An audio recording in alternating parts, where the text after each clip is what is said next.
Hello. Ukiambiwa una nyota kwenye mabegi hapa, basi ujue utakuwa una makovu kwenye viungo vya mikono pamoja na vya miguu. Nakumbuka graduate yangu ya kwanza ya uaskari. Graduate ya kwanza ya uaskari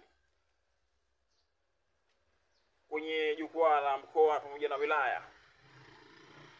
Nilitoa heshima ya saruti, lakini nilishindwa kutoa mkono ingawa nilikuwa na fimbo.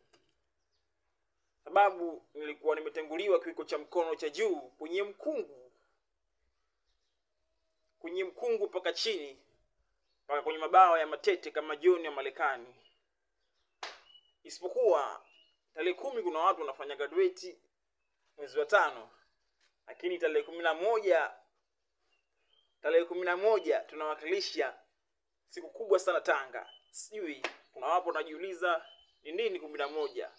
Lakini kwanza waamini kwamba